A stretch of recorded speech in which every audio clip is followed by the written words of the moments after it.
The Navamraja Tasker of the Gangarama temple that had carried the casket of sacred relics during several Peraharas died today. The Navamraja Tasker has been at the Gangarama temple for the past 26 years. The Tasker had fallen ill a few weeks ago due to a liver ailment. During the past few days, many veterinarians as well as people who loved the Tasker arrived at the Gangarama Vihara to look into the welfare of the elephant.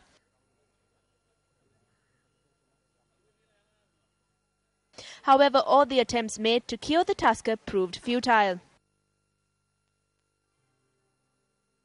ඉතාමත්ම පුණ්‍යවන්ත හස්ති රාජෙක් හැටියට තමයි නාම රාජා මේ විහාරස්ථානය තුල හිටියේ.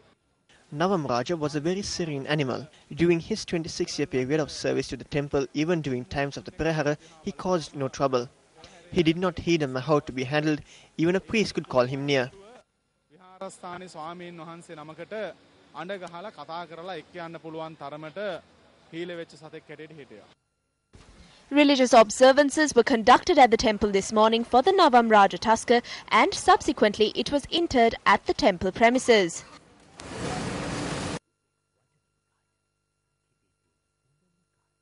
The Navamraja Tasker that added colour to the Hunupitiya Gangarama Vihara in Colombo was a gift from India. Incidentally, Navamraja is a Tasker who flanked the Tasker who bore the casket at the Kandi Dalada Perahara. The Navamraja Tasker has participated in many Peraharas, including the Kataragama Kalani Raja Mahavihara Perahara, Bellamvilla Raja Mahavihara Perahara, and was 55 years of age at the time of its death.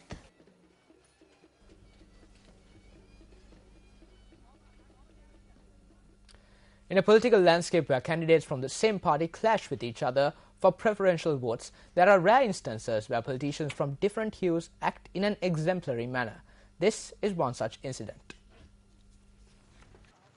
This election campaign was carried out jointly by the candidates contesting the upcoming local government poll from both the United People's Freedom Alliance and the United National Party. Sunil Arangala from the UPFA and Chandrasiri Lokuge from the UMP, who are contesting the Monaragala Pradesh Sabha, carried out this program together with their supporters.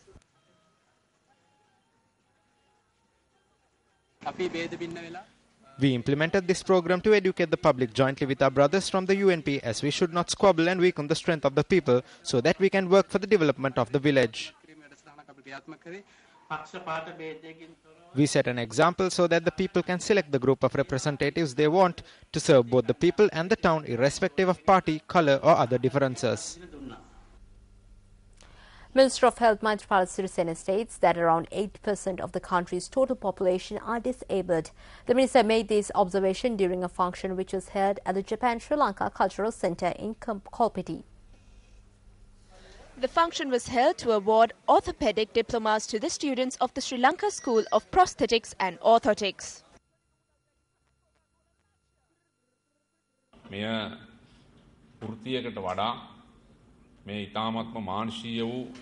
We see this as an effort taken by humans for humans in a truly altruistic spirit rather than viewing it as an occupation. It is reported that owing to various reasons, around 7 to 8% of our country's population are disabled. Such a situation was created in the past due to the war, and now such situations are brought about owing to biological reasons, natural reasons and various other socio-cultural clashes.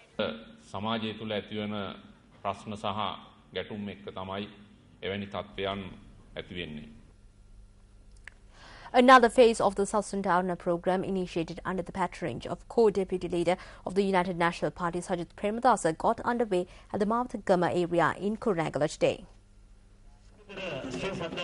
A cash donation was made to the Vavagadara Sri Saddharmarama Vihara for its development work by the co-deputy leader of the United National Party during the function.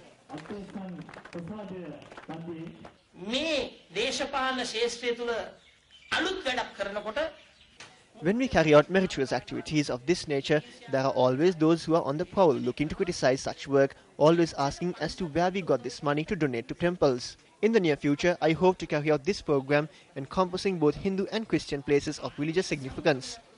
Through this program, we hope to create a Sri Lanka bonded by unity and brotherhood.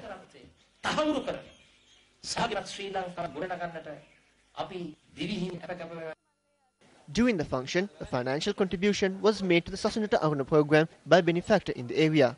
Meanwhile, yet another phase of the Sasunata Aruna program got underway at the Ratnapura Vevalvatta Amunutana Bodhirokkarama Vihara last evening.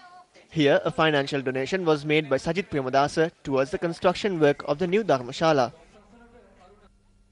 A protest was staged in Colombo today demanding the release of Rizana Nafik, who is on death row in Saudi Arabia. This protest was attended by United National Party MPs and civil society activists. The protesters who commenced their demonstration opposite the Davatagaha Mosque subsequently marched up to the Saudi Arabian embassy.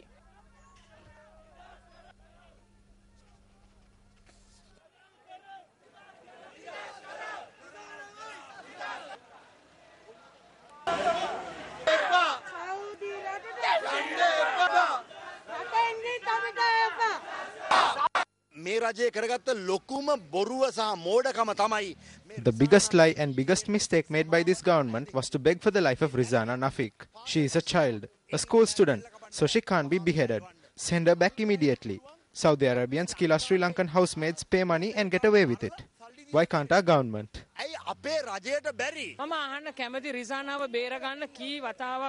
would like to ask how many ministers went to Saudi to rescue Rizana? How did our embassy act? Did our embassy get involved in this court case?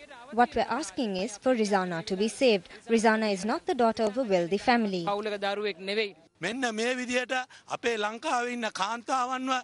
Don't sell our Sri Lankan women, our mothers and our sisters to these Arabic countries. Don't sell them like slaves. We have our pride, we have our self-respect. This is a country with a history of 2,500 years. We request that our Sri Lankan women not be sold to Arabia for 20,000 rupees.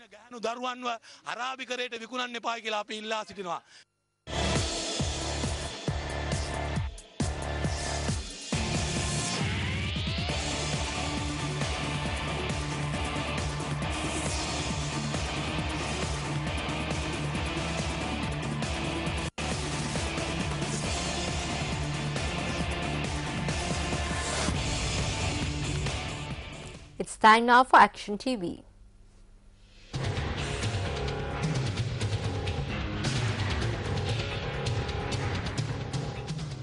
It was in 1991 that it was decided to provide homes for 201 families which had so far been residing in this plot of land located at Nupevela, Mathura. Accordingly, based on the aid received from the Asian Development Bank, the Housing Development Authority completed constructing these two-storied homes which were subsequently distributed among these slum dwellers.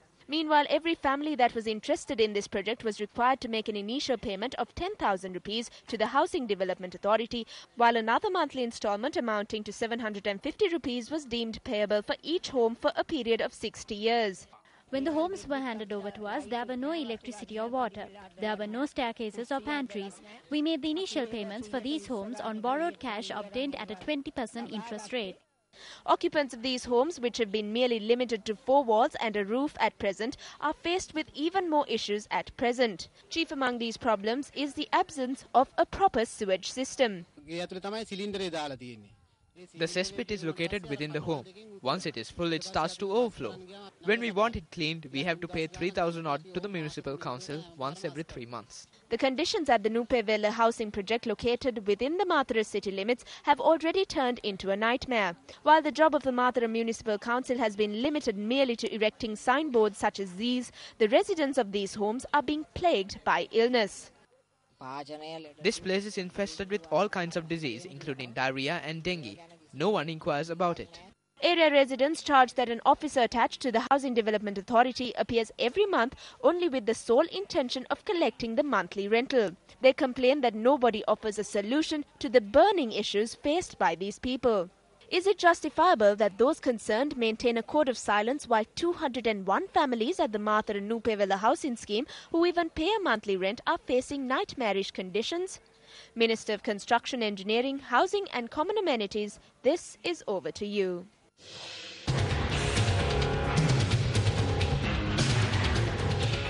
On business news tonight, the central bank states that the average broad money growth in the first 5 months of this year has exceeded expected targets. Sri Lanka has recorded a broad money growth of 17.9% during the first 5 months of 2011.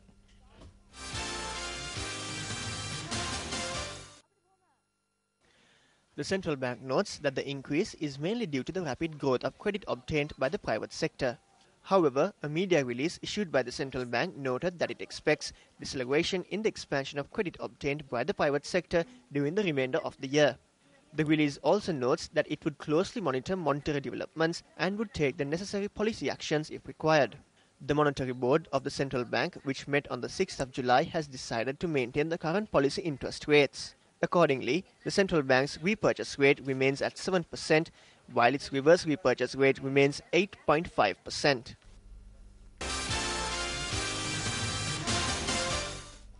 Well, last afternoon, I had the rare opportunity of meeting a former White House chef, Walter Schreiber, who has had the honor of serving up his gastronomical delights to two former U.S. presidents and their numerous guests. In the chat he had with me, he shared some of the unforgettable experiences he had had at the White House kitchen. Chef Walter served in the White House kitchen for 11 years. Gatra, you can see that the secret to being a great chef isn't any specific talent.